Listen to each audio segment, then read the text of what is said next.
Phillies are 2008 World Champions of Baseball. The Philadelphia Eagles are Super Bowl champions. Eagles fans everywhere, this is for you. Now entering the game for Philly Pressbox Radio, Bill Furman and Jim Chet Chesko. Well, Dan Baker, you're only half right tonight because Bill Furman is AWOL. He's dealing with something on the home front, so looks like it's just going to be me for a while, and then our guest, Ed Barkowitz, joining me very, very shortly.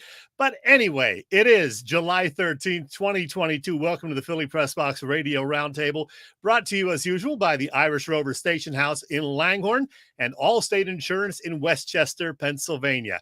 Yeah, I'm Chet, Jim Chesko. Bill Furman may or may not join us at some point. We shall see.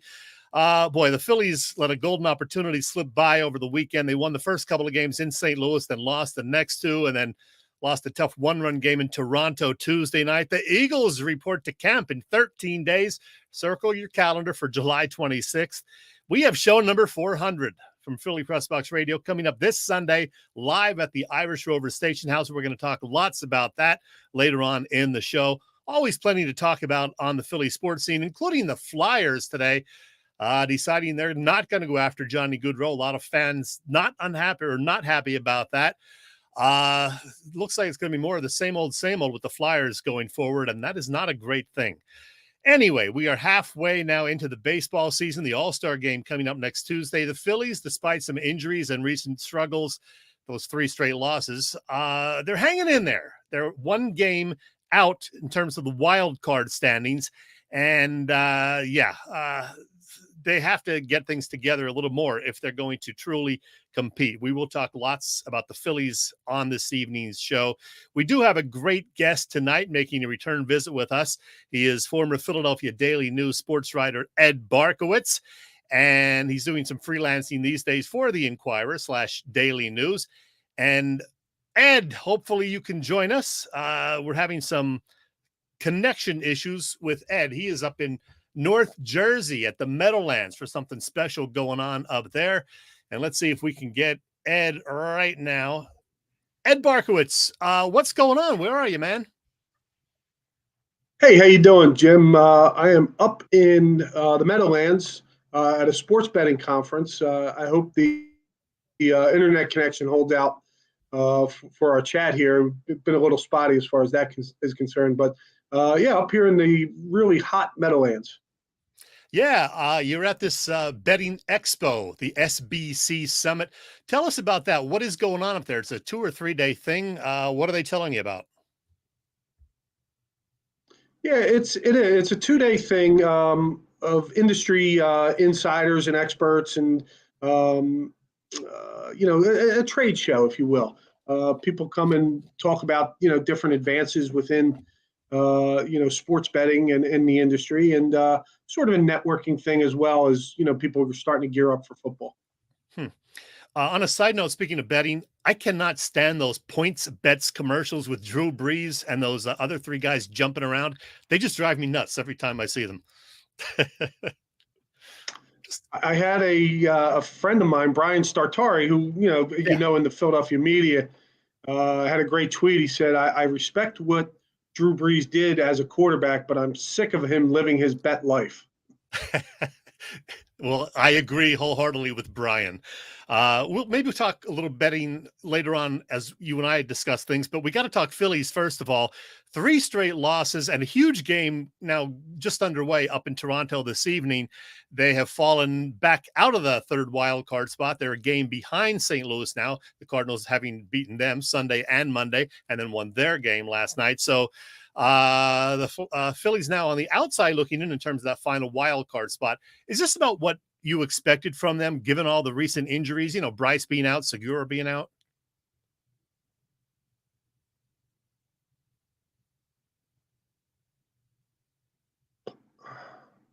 I'm sorry, Chet, that you broke up on that last part. Are you talking about the injuries and whether they can sustain this? Yeah. What do you think about the Phillies as things stand now? How are they shaping up for this stretch run here? I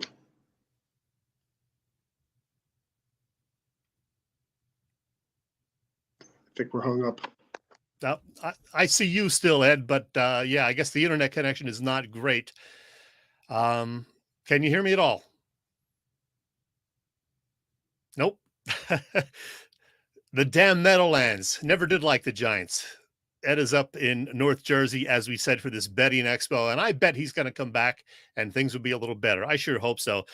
Yeah, the Phillies have a huge game tonight with the second game up in Toronto. We're not going to get into the whole vaccine thing because that's a very controversial thing, but it's a must-win game for the Phillies, and they do have their ace on the mound.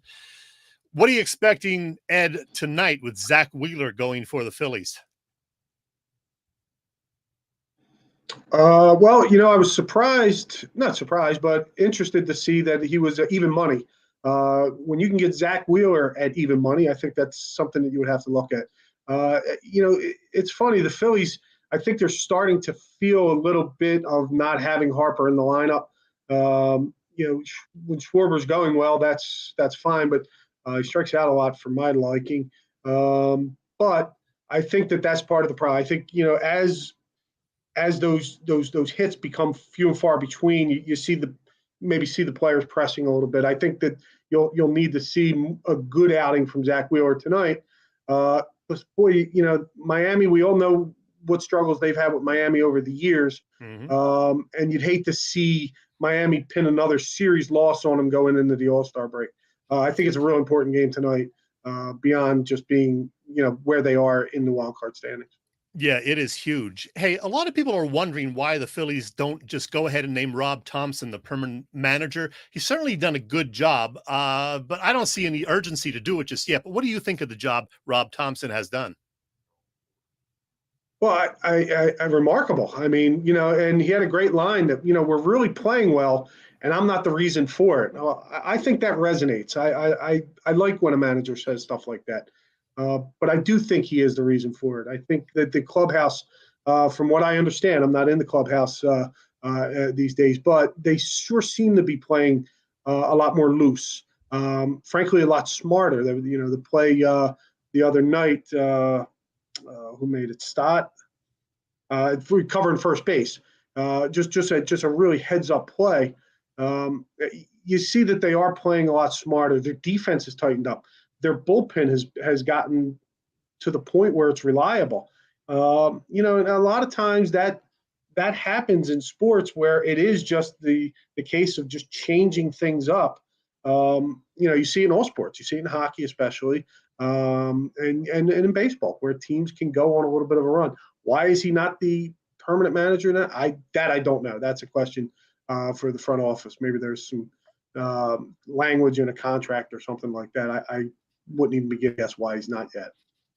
The trade deadline is 3 weeks away. I think it's August 2nd this year. I think they still need a starting pitcher and maybe a center fielder if there's anybody available. What do you think they're going to do? I'm sorry, Jim, can you repeat that? Yes. What do you think they will do ahead of the trade deadline? Starting pitcher, center fielder?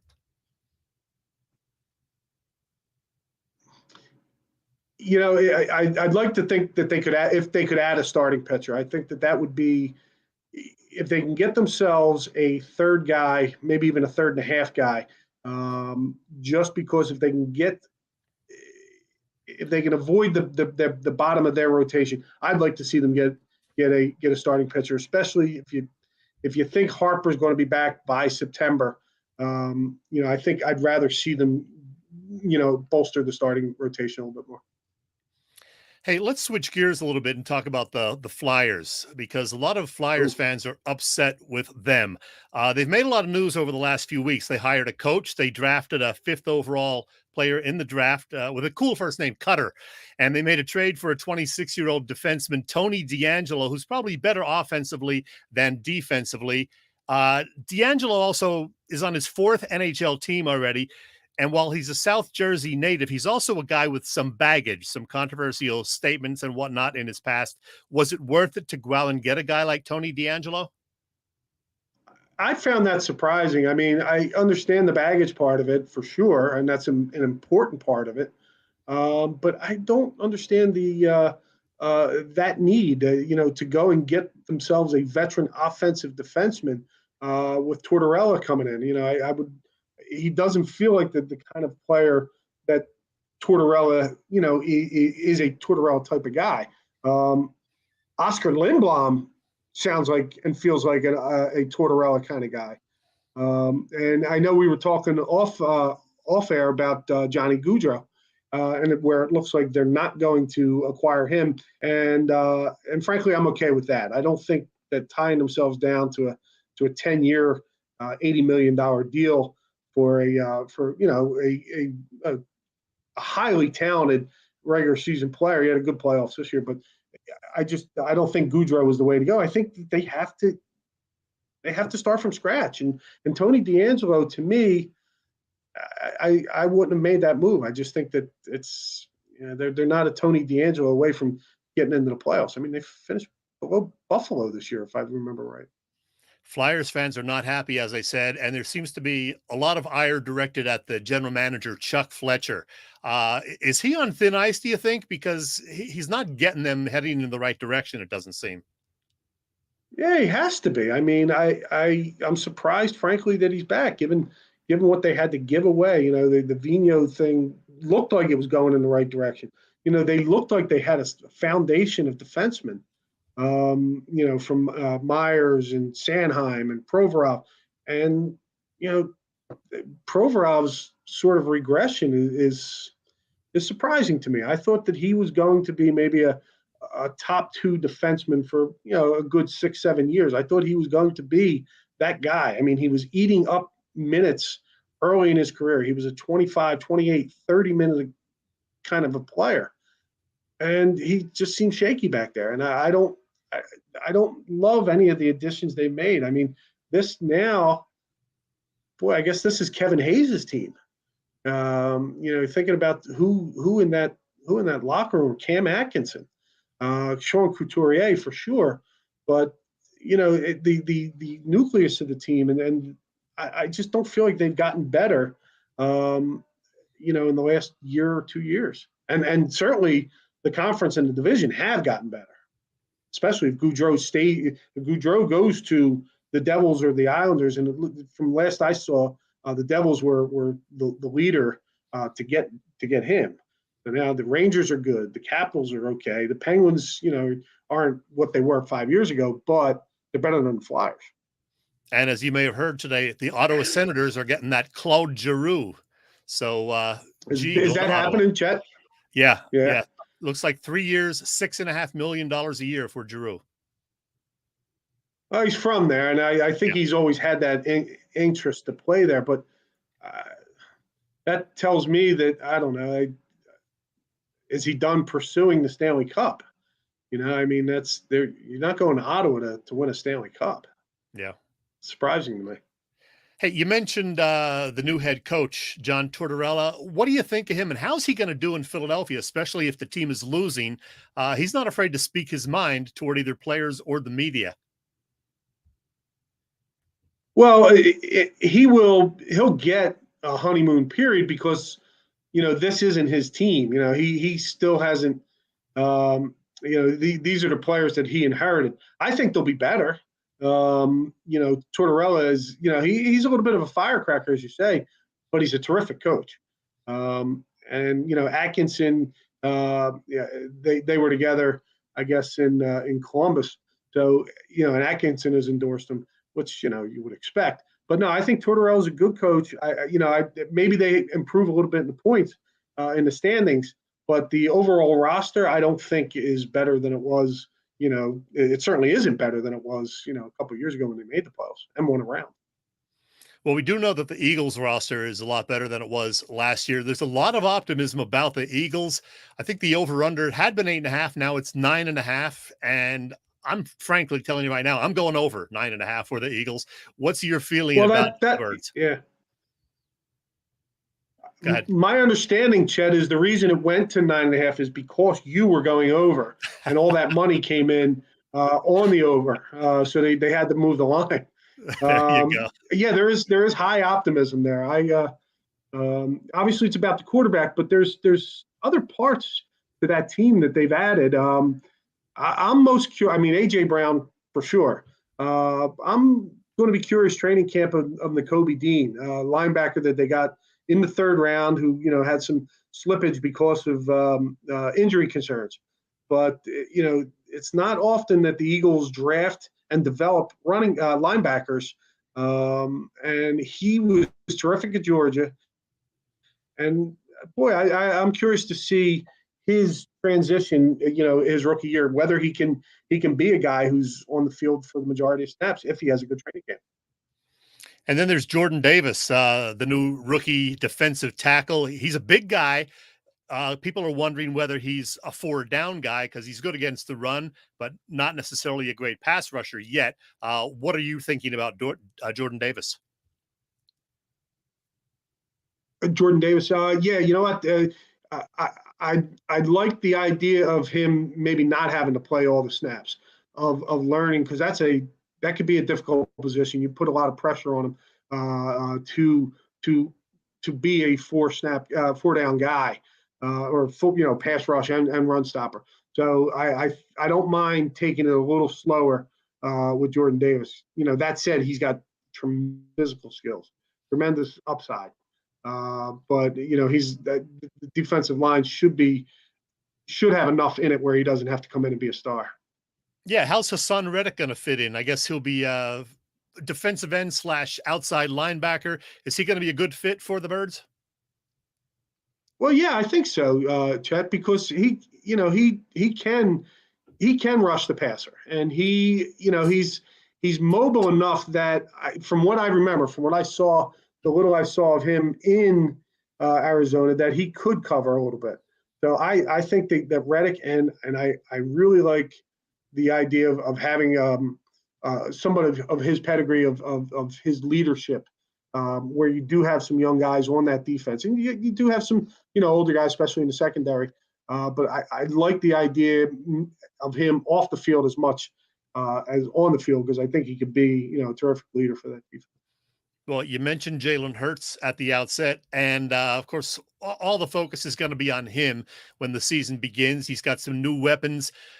We heard that Derek Gunn report the other day, quoting a source that he did not look good at all the one day in OTAs. What do you make of that, and what are you expecting from Jalen Hurts? Yeah, I honestly, I don't know what to make of that. I'm not down there. I wasn't at the OTAs. If Derek's reporting it, then it's got some starch to it. It certainly has some validity to it.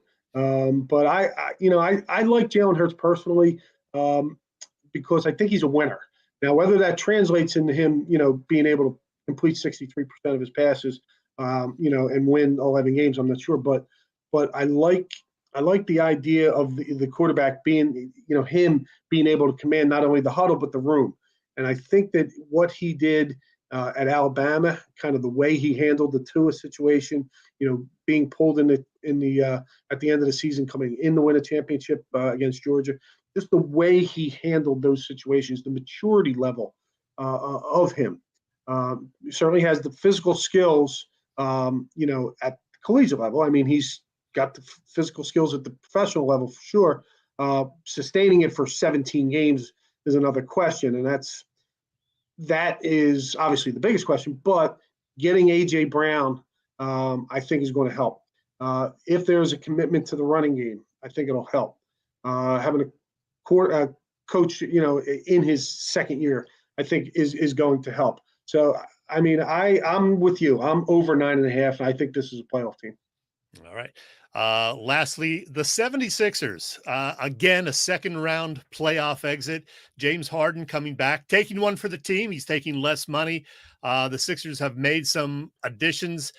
Are they going to be better? Can they actually improve and go a little further next season? That's the key. It is Harden, if you ask me. I mean, it seems like they're keeping the nucleus. Maxey, have another year with him, but the idea of Harden having a full year with Embiid, there was the chemistry was there at the very beginning until defenses figured them out. Harden, frankly, there should be no excuses this upcoming year. We'll have a full training camp together. They're not going to have to learn on the fly. There should be a comfort level there. I think the Sixers are going to be better. Obviously, everything matters in that sport in May and hopefully get to June. But the idea of them being able to coalesce for the better part of a full year, and the idea that Harden took less money, I find that interesting too, because he's in the twilight of his career. He's older than younger for sure, like most of us. And he sees this, and he sees Embiid, and he sees Maxey, and he sees the improvement that team, or at least the optimism that team. That's the way I read the tea leaves. That if he's willing to take a little bit less money, then maybe he sees something there too. Well, we mentioned that you're up at this sports betting expo up at the Meadowlands. What's the situation with betting these days? Is it continuing to grow? Most states have it now as a legal option. Are people betting even more and more every year now? Well, yeah, it's about 30 states that have sports betting. Among the bigger states that don't are California, Texas, and now Florida, which had it for a little while. It's all screwy down there. People are betting, yes, at ridiculous amounts. The question then becomes, the problem gamblers, the compulsive gamblers. I think that is the key in the next step, the next 5 years, is managing that part of it. Getting kids that are now exposed to it. They can't watch a game, as we talked about earlier with Drew Brees, celebrating a bet. Why are they betting?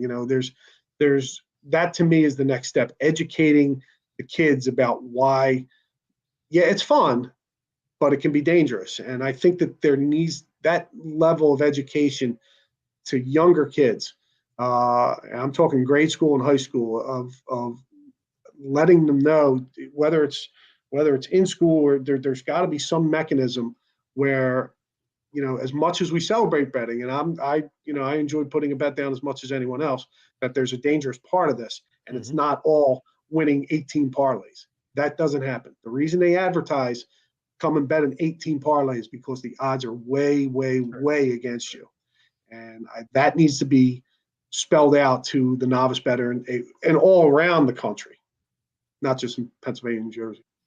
Well, Ed, tell everybody what you're up to. We know you took the buyout a while back from the Inquirer Daily News, but now you're back doing some freelancing for them? Yeah, for sure. I'm doing freelance sports betting stuff. A couple days a week. News comes up. There was controversy, Chet. You probably were involved in this when Joey Chestnut ate 74. The line was on Joey Chestnut eating 74 and a half hot dogs. Somebody rushed the stage. He only ate 63, so the sports books gave some money back because they felt like but that did happen. And so there's always goofiness that's happening in the sports betting world. There's always something outrageous. The Inquirer fellows, Mike Wang and Gary Petoskey, allow me to write a little bit about sports betting. And obviously we're in a little bit of a downtime now because it's only baseball, WNBA, tennis, the U.S. Open. The British Open starting Thursday. So there's some things to happen, but it'll really obviously kick in, starting in late August. Well, I'm going to let you go, Ed, but I do have one final question, and it happens to be about a bet. I bet the over on the Phillies, 86.5 wins. They're kind of right on pace for that. Will I make some money on that bet this year or not? Jim, can you repeat that? Yes, I said I bet over for the Phillies, 86.5 wins. How am I doing? How am I looking? You got me? One more time if you can. I got you now. The Phillies, over under, 86.5. I went over. Where are they at now? 46 and 42. I like 46. So that's 86. You're going to be begging a little bit. Can't be losing series to the Cubs and the Marlins, and certainly can't get swept tonight. Every game's going to count, but if I had the number, I would 86. I'd be over 85 and a half. Okay. 88.5, I don't know, but I think you're going to be in the ballpark. I hope so. All right. Thank you, Ed. Have fun up at the Meadowlands. All right, Jim. All right. Be Take well, care. buddy. Bye-bye. Ed Barkowitz from the Inquirer/Daily News, and with a not so great connection up at the Meadowlands, but we got through it. We had a great chat about all the Philly teams and a little bit about sports betting, and Ed is confident that I will make a little money on both the Phillies and Eagles with my over bets this year. I hope so. Let's talk about Allstate, because, we're all kind of worried about the gas prices. The good news is they are coming down, but still a lot of us not driving quite as much as we used to because of those high prices. So Allstate has a pay-as-you-go auto insurance plan. It puts you in control. You only pay for the miles you drive with the same full coverage that a traditional policy offers. Pay-per-mile insurance gives customers greater control of their insurance costs. See how much you can save with pay-per-mile car insurance by calling your local agent in Westchester, Pennsylvania. That is Dave Lavoie. Call Dave at 610-430-0700. Once again, 610-430-0700. And start to save more now that you are driving less. And now comes the time of the program where we tell you about the Irish Rover. And boy, we have a lot to talk about this week with the Rover. We made the announcement last week, Bill and I, that with our 400th Philly Pressbox Radio show fast approaching, and Bill being up north for a while, even though he's not here tonight, he is still up in the Delaware or Cape May area or somewhere.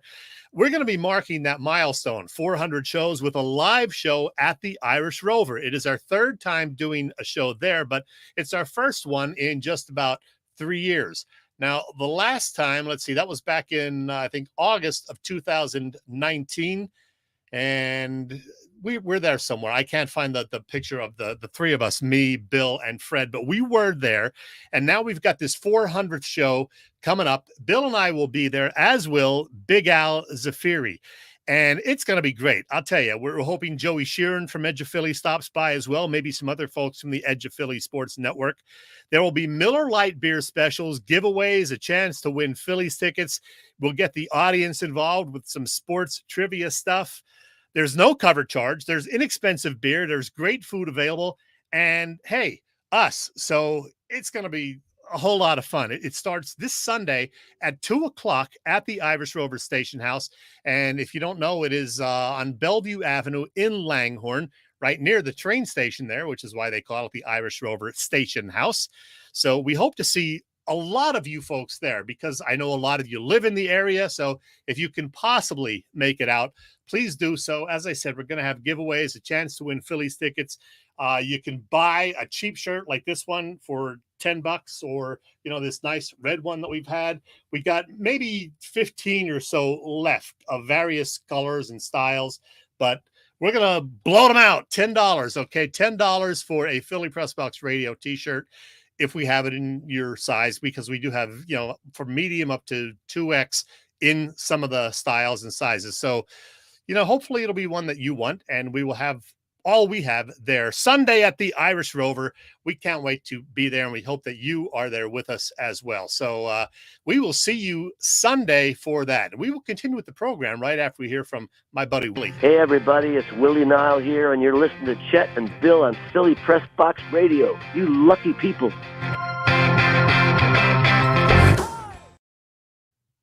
All right, Willie. Good to see Willie again. I did not get to see him in Asbury Park when he was there a few weeks ago, and that's a bummer. And then he was at the Sellersville Theater later last week. Couldn't make it there. I mean, I have seen Willie 24 or 25 times now, but I'll probably see him another 20 times over the next decade, because Willie loves to tour and do shows, and he's great. He's just so much fun when you see him in concert. Let's talk a little more Phillies. Bryce Harper, as you know, voted in by the fans as the National League designated hitter, even though it's just kind of a ceremonial thing at this point, because, of course, he's got that broken thumb. So he's still going to be out till at least mid-August, probably late August or maybe September 1st. But he's insistent he will be back before the season is over, and the Phillies hopefully will still be very much in the wild card race, or even better. So hopefully he will be back by late August. And the same with Gene Segura. He is progressing. And Ranger Suarez, had the little condition last week that forced him to miss a couple of starts. He's looking pretty good for hopefully a return this weekend. But from what I hear from Jason Stark, Zach Eflin is not doing quite as well. And according to Jason, Zach Eflin may not be back right away. So we have to keep an eye on that. In the meantime, we got to go with, these occasional bullpen games and, the Sanchez and the Bailey Falter. So that's not a great thing, but they do have Wheeler on the mound tonight. And as we said, when we were talking to Ed, this is a must win, in my opinion. Got to win this one, snap the 3-game skid before you get Thursday off. And then you go to Miami for the weekend ahead of the All-Star break. Aaron Nola, not an All-Star, and I'm fine with that. I mean, his ERA is certainly a lot better this year than it had been last year. And he's been great up until the last start recently. So a lot of good pitchers though in the National League, but Zach Wheeler, a definite snub. Zach is just having a great season. 8-4, 2.46 ERA going into tonight's game. Not sure what they're doing tonight, but that is a bummer for Zach. He should be there. But on the bright side, he can now rest up and get set to open the second half, the post All-Star game half of the season. Help get the Phillies back on track early next week, because the schedule gets easier actually for the Phillies, and hopefully they'll pile up a bunch of wins and move firmly into playoff contention. Now, Eagles. We mentioned that the Eagles are opening camp in 12 or 13 days from now, so that's always exciting. People love it when we get the daily stories out of Eagles camp. And I mentioned to Ed that the over-under went from 8.5 to 9.5 for the Eagles. And no, Ed, it's not because I laid so much money on the over. I did take the Eagles also to win the NFC East. So I'm hoping to be a rich man come early January. I didn't bet that much, but I did bet on the Eagles winning the NFC East and winning more than 8.5 games, because I got it at 8.5. It's a 17-game season now, and I do think they're certainly a 10-win team at minimum. I hope I'm right. If you're wondering regarding the rest of the NFC East, the Giants, well, the over-under there, according to, I believe this is DraftKings, 7 for the Giants. The Washington Commanders, it's 8. And the stinking Dallas Cowboys, wait for it, 10. So, yeah, Vegas has Dallas going at 10 as far as the over-under. The Eagles at 9.5. Yeah, there was that report the other day, all the commotion regarding a Derek Gunn report, a secondhand report, him quoting a source at OTAs a few weeks back that Jalen Hurts really struggled in 7-on-7 drills on this one particular day that the Observer was there. They said he threw some incompletions, some interceptions, and based on a clock count of 4 or 5 seconds or whatever, that he was sacked 3 out of the 10 plays. Not an actual sack because there's no contact, but just based on the timing, he would have been sacked. I'm not going to make too much of it. I love Derek Gunn. He's a great reporter, but it's friggin' OTAs. It's 7-on-7. It's, June or July when this happened. We got a long way to go before the games start, and they really matter. In fact, if you're keeping track, we are exactly this many days away from the Eagles season opener on September 11th. This many right here, 60. Yeah, that's Chuck Bednarik standing over Frank Gifford in 1960, as it turned out. But we are exactly 60 days, that is 8.5 weeks away from the Eagles season opener on September 11th. Always good to see a picture of Chuck Bednarik, right? Well, we have reached the middle of July, and that means that Bill and I are about to start working on our annual Hall of Fame editions. This will be our 9th class, all right? 9th class. We've been doing this since the very beginning back in 2014. And I'm going to put this up right now. You don't have to memorize it. It might even be too small for you to read, especially if you're watching us on a phone. But we have already 45 Philadelphia athletes in our little Hall of Fame. We put in 10 the first year with help from fans, and then 5 each of the subsequent years. Last year, it was Eric Allen, Brian Westbrook, Randall Cunningham, John LeClaire, and Ryan Howard. And now this year, we're going to add, we're talking about maybe cutting it down to 3 because it's starting to get a little bloated. So maybe we will just do 3 this year. But we're going to figure out who to leave on the ballot from past years and who to perhaps add to the ballot this year's. But what I can tell you is that these guys will definitely not be on the ballot this year. Ilya Brizgalov, Charles Shackelford, Nnamdi Asomugha, Danny Watkins, Aaron Altier, and Dominic Brown. None of those folks will be on the ballot to get potentially voted into our Philly Pressbox Radio Hall of Fame. Just not going to happen. All right, let's give a shout out right now to all the other shows on the Edge of Philly Sports Network. As usual, we are just loaded up with all of that. Do I have the graphic? Because I always seem to forget to. Oh, of course I don't. I forgot to put it on there again. I don't know why I do that, but every week I forget. But there are shows pretty much every night. You know that. And the big news is we have recently combined with the guys at Devereaux Sports. So they're doing a couple of shows on our network this week. And Freddie Burns is back with Joey and Big Al this evening. That is Wednesday evening at 8:30. Freddie Burns, of course, having dealt the last several months with, his young son having cancer. The good news is he is recovering and doing very well now, in remission. And so Freddie is making a return to the airways this evening. Way to go, Freddie Burns. You know that we love you. All right. I want to mention also that I still want us to beef up our followers on YouTube. If you're watching right now and you don't follow us on our YouTube channel, please remedy that situation right now. I want to get up to 200 by the end of the year. We've gone from like 100 at the start of the year up to 147. That's not good enough. Come on. I know you're out there watching. Our numbers show that it's the case. So go to our YouTube channel, Philly Pressbox Radio, and hit that subscribe button. It's absolutely free. And the more subscribers we get, it makes me happy, just like beer does. Okay, so subscribe to our YouTube channel, Philly Pressbox Radio. If you're wondering, because it is summer, Lion and Kugel Summer Shandy again this evening, one of my summer go-tos. Look what we got for you now. Random. I feel like I'm just talking to myself, but I know there are people out there. So thank you all for watching and listening. And that sound is, well, the sound for another Random Chet segment. And we are going to talk. Bill is probably glad he's not here for this one, because I'm going to talk about television shows and this year's Emmy nominations that were unveiled Tuesday morning. So yeah, Bill, just get out of here. Even if you're watching, don't even watch for the next 2.5 minutes, because I'm talking about TV shows and I'm talking about Emmy nominations. The list of nominations dominated this year by shows that are on premium channels or streaming services. For example, the leader with 25 nominations is Succession on HBO. Now, I hear it's great. A lot of people have told me about it, and I would love to watch it, but I just haven't gotten around to it as yet. A couple of comedies got 20 nominations each. The HBO series, The White Lotus. I did watch that one. Very, very good. It was supposed to be a limited series, but I think they are bringing it back now for a second season with a predominantly different cast, just 1 or 2 holdovers. Very funny, though. On Apple TV Plus, of course, Ted Lasso getting 20 nominations. That is a huge hit, and it's a show that I know I would love, but I've only seen a few highlights, unfortunately. Haven't seen any more than that. Now, of all the shows nominated in the best drama and best comedy categories, there's only one that is on the traditional Big Four networks. So let me see if I can pull this up for you. Yeah, the Emmy nominations for this year. Better Call Saul is the only one of the drama series on that list that I actually have seen. Much as I would love to see Stranger Things, I think I saw the first 2 episodes like 4 years ago when it started. Haven't seen any since. Heard great things about Ozark. It's on my list to watch, but I haven't gotten to it. And in addition to Succession, Severance, I understand, is very, very good. I did check out Euphoria once. That's a little too bizarre for me.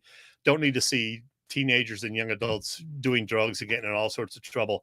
Better Call Saul is fantastic. And as far as the outstanding comedy series, you know that I love Curb Your Enthusiasm because I was a big Seinfeld guy, and Larry David. And I've seen some of Barry. That's pretty good. Abbott Elementary is another one that I have watched. It is set in Philadelphia. It is a sitcom. It's on ABC, and it is pretty good. 1 season down for that one. Many more to come, I'm sure. Check it out. And good luck to all of them. Now, among the dramas, as I said, Breaking Bad, the Breaking Bad prequel, Better Call Saul, now in its final season, I do love. And I'm going to be watching that for the next several weeks until that one winds down. By the way, shame on you, Emmys people. Curb Your Enthusiasm, or not Curb, 0 nominations for This Is Us. You know, I'm a big fan of This Is Us. It's just a terrific show, and it just wrapped up its final season, and it got 1 nomination, and it wasn't even a major one. So shame on you, Emmy Award folks for that one. If you're wondering, the 74th Emmy Awards will air on September 12th on NBC, and that happens to be a Monday evening this year. Yeah, they're moving it to a Monday, and it'll be going up against week 1 of Monday Night Football. So, folks, you have a decision that night. Do you watch the Broncos and Seahawks, or do you watch the Emmy Awards? Don't answer that. Bill would just be killing me right now if he were here. Do we have any fresh comments that I need? Don't watch. I assume he means some of these series that I mentioned. Joe likes Peaky Blinders. Some people do love Abbott Elementary. Jane is a big fan of Abbott Elementary. She likes a good comedy, and it's set in Philadelphia. I mentioned our buddy Joe likes Peaky Blinders. I have not seen that, but I know some people do like. And why does Joe not watch some of these other shows? This is why. He says, because they suck. How dare you? How dare you, Joe? Shame on you. All right, so we had Ed Barkowitz on with us tonight, and I would tell you who's going to be here next Wednesday, but we're not going to do a show next Wednesday. That is because we are doing our special show this Sunday live at the Irish Rover. I'm going to tell you again what's going to happen. We are going to do our show at 2 o'clock on Sunday, and as I noted, Big Al Zafiri will be there. We're going to bring him on the air with us at times. And hopefully Joey Sheeran from EOP will be there also. Maybe even Freddie can stop by. Who knows? And anybody else who's available from the EOP network, stop by. Say hello. We'll talk to you. We'll do some trivia. We'll have some fun. And again, there will be Miller Lite beer specials. $2, folks, for a draft, $3 for bottles. We will play some trivia to give away stuff, courtesy Miller Lite. And maybe you will win a bunch of Phillies tickets, too. I don't know if it's a 2-pack or a 4-pack, but they do have Phillies tickets to give away. And we will have these $10 Philly Pressbox Radio T-shirts available. And we will also give one away through some sort of a contest. Still working on all the final details. But I would suggest getting there before 2 o'clock because I think we're going to have a nice crowd there. I really do. So get there, maybe 1 o'clock so you can get a seat, order some food. They have terrific wings, by the way. Terrific wings. Sweet and sour wings, my personal favorite. And I'm going to warn you right now, you're going to see probably 2 or 3 promos from me and Bill over the next 4 days. So between Thursday and Sunday, going to be a lot of promos because we want to see all of you at the Irish Rover on Sunday. All right, the Flyers. We did not have a great day in terms of Flyerville. They dropped out of the Johnny Gaudreau sweepstakes. He is not going to be a Flyer, but we do have Justin Braun back and some other defenseman who has like a minus 76 career plus minus rating. Flyers fans are not happy, and I understand why. And most people want Fletcher gone. Remember when a lot of people hated Howie Roseman, the Eagles GM, a couple of years ago? Well, he's had a couple of good off seasons. Chuck Fletcher has not, and most Flyers fans would love to see Chuck Fletcher run out of town.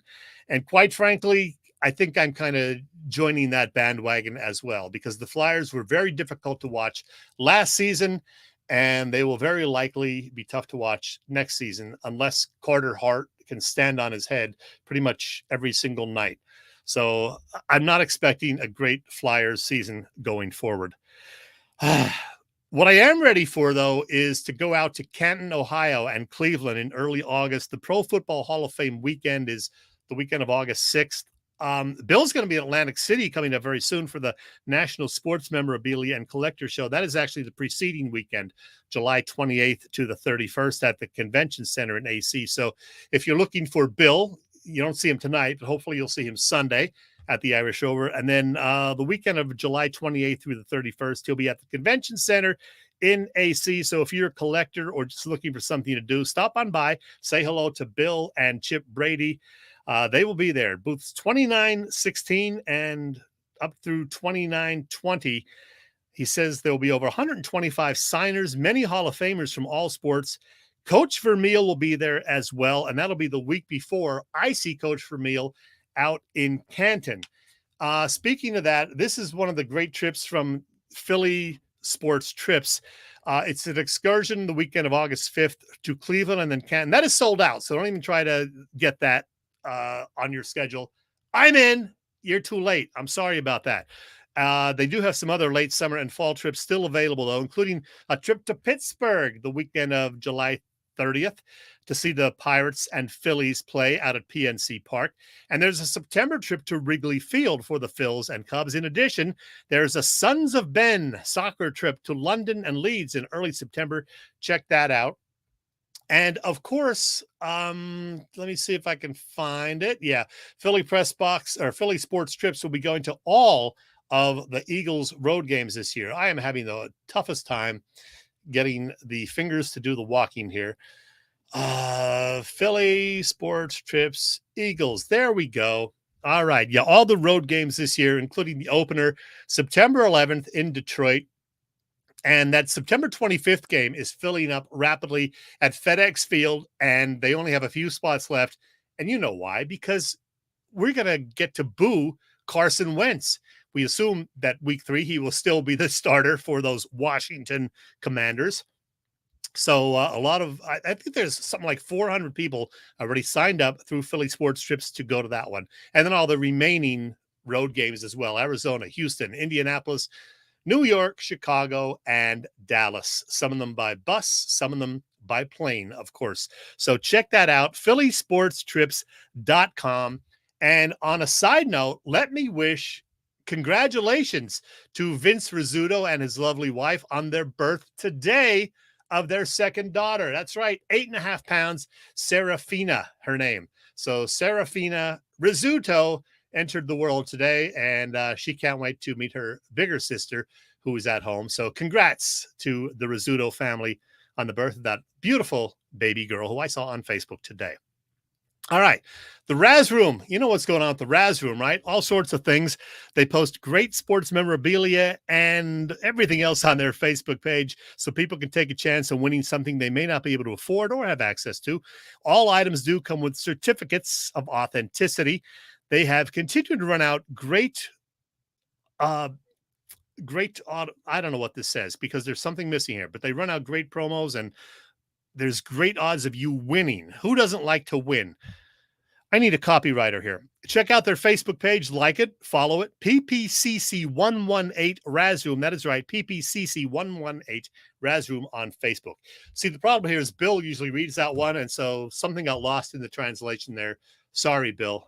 But yeah, PPCC118 Razroom. Some odds and ends as we get closer to wrapping up the show.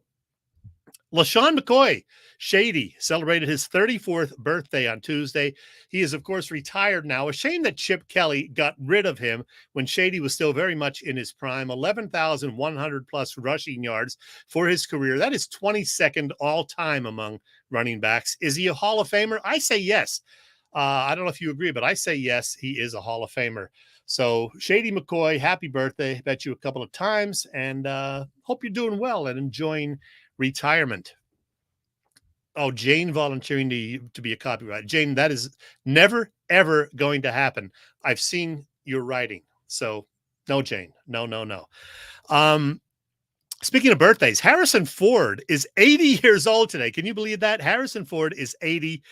The great Han Solo and all of the Raiders movies. So happy 80th, Harrison Ford. There was talk this week about the possibility of Philadelphia getting a WNBA team. Can the city of brotherly love support a women's pro hoops team? I have no idea. I don't know if it's desired. I don't know, how big a demand there is, but who knows? And I don't know if it's going to happen anyway. Oh, we lost somebody the other day who's a favorite actor of a lot of people. That, of course, would be that James Caan. We know him from back in the day when he did that little football movie, which I'll get to. But, of course, The Godfather, parts 1 and 2. Thief. Misery. I loved the movie Misery. He and Kathy Bates. A Bridge Too Far. Elf. Yes, I loved Elf. And that is one of his great movies. Don't fight me on that. And, of course, Brian's Song, the Brian Piccolo story that was on ABC as a TV movie and became something of a classic. So, yes, rest in peace, James Caan. And it is official now with Baker Mayfield out of Cleveland and his star fading rapidly. We got the announcement Tuesday. There will not be any more of those Baker at-home Progressive insurance commercials. I know how upset everyone is about that news, or not. Probably not. All right. You know what? I'm going to wrap it up 9 minutes early tonight because I've been talking for 51 minutes straight, and I'm not used to that. Thank God we have a beer to wash it down here. I do hope to see everybody that's in the area this coming Sunday, 2 o'clock at the Irish Rover Station House on Bellevue Avenue in Langhorne. It's a great place, great food. In fact, I don't know if Joe has actually been there or not, but our buddy Joe did comment that the wings are damn good. So thank you for that. Yeah, we are almost at the top of the hour, close enough, right? So we would like to thank tonight's special guest, Ed Barkowitz, our sponsors, the Irish Rover Station House, Bob Sullivan's LikeYourAge.com, the PPCC 118 Raz Room, Philly Sports Trips, and Dave Lavoie of Allstate Insurance in Westchester. For Bill Furman, I'm Jim Chesko. Call me Chet. Hope you enjoyed this show, and will join us this Sunday at the Rover, and then 2 weeks from tonight back in our regular Wednesday time slot at 7 p.m. We are on Facebook. We have our PhillyPressboxRadio.com page carrying the shows, Blog Talk Radio still. We're on Google Podcasts, and yes, our YouTube channel and all sorts of other places. So that's all I got. I hope everybody has a great week, and I really, really, really do hope I see you this Sunday. And because the Eagles are starting up again soon, let's go with this to wrap it up tonight. See you, everybody. Let's do the song. Come on.